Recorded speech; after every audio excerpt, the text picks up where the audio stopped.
Dalawang hito na naglalakihan mga idol, ito niluto natin sa gata at syempre minukbang namin ito. At dahil nga mga idol tag-ulan na ngayon, uso ang baha, kaya kung may baha, meron din talagang biyaya. Biyaya galing sa baha, umapaw ang pispan, napunta ang hito sa palayan, kaya ito'y nahuli namin. Nilagay ko na itong mag-asawang hito dito sa mahiwaga nating balde at niredy na yung asin. Ang asin hindi lang pangontra sa aswang, siyempre pangontra din sa hito, kaya ito paglagay natin, sumayaw-sayaw na sila, paikot-ikot, pagiling-giling, patalon-talon. Tinakpan pa natin yan mga idol at pagiling-gilingin. Alam nyo mga idol, yung asin pangtanggalan sa talaga sa hito yan. At siyempre, dyan talaga mananahimik yung hito, maging misbehave sila dyan kasi nga mamamatay sila sa asin. Kaya inhalog pa natin yan hanggang sa maramdaman natin na nagmusbehave na sila. At ito na nga mga idol, patay na mga idol. Kawawa din talaga yung mga hito na to mga idol, pero no choice, wala tayong ulam ngayon, kaya ito yung titirahin natin. Lipat ko na nga ito sa isang maliit na balde at binuhusan ng tubig para ito'y mahugasan natin. At syempre, shoutout sa mga bisita natin. Kami ang magmumukbang mamaya mga idol, kaya ito hiniwa-hiwa na natin, nilinisan, kinuna ng mga bituka at mga tinik mga idol para lutuin na. Pagkatapos na natin ito malinisan mga idol, at syempre, lulutuin na talaga natin yan kasi nakaready na talaga yung pampalasa natin. Kaya ano pa hinihintay natin? Lutuin na natin ito. Nilagay na nga natin ito sa mahiwaga nating kawali. Napakaputi pa talaga yung kawali natin kasi antik na yan. Minanak ko pa yan sa lolo at lula natin. Dalawang piraso lang yung hito natin mga idol, pero inabot na talaga yan ng 1 kilo at 1/4 mga idol. Nilagay na ito sa kawali mga idol, nilagyan ng sibuyas, luya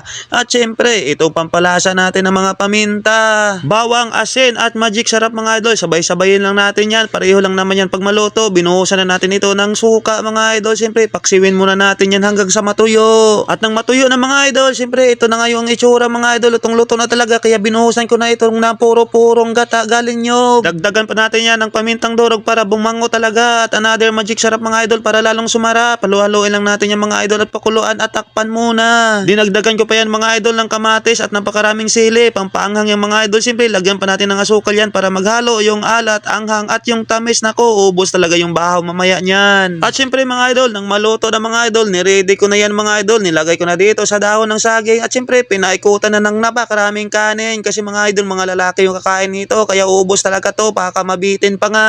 Nakaready na rin yung 2 litrong coke mga idol, baka sakaling mabitin, siyempre bubusog ka talaga sa coke. Nako, didighay ka talaga o mabulunan, may coke nang nakaredy at tinira na nga naming 4 yan, 5 pala kasi dumagdag pa. Nako, kawawa talaga yung hito sa amin, o mas kilalang pantat dito sa probinsya ng Aklan, kaya na-enjoy talaga kami dito sa pagkain mga idol. Maganda talaga yung ganitong trip mga idol, at hindi na nga pala kami 5 dyan mga idol kasi may dumating pa, kaya naging 6 na kami. Nako, kawawang kawawa talaga itong pantat mga idol o hito, talagang mauubos talaga yan. Sa amoy pa lang o sabaw mga idol, nako, ubos talaga yung bahaw ninyo dito, kaya binuhos ko na itong coke dito sa baso. Siyempre, uminom na tayo, baka maubusan pa tayo.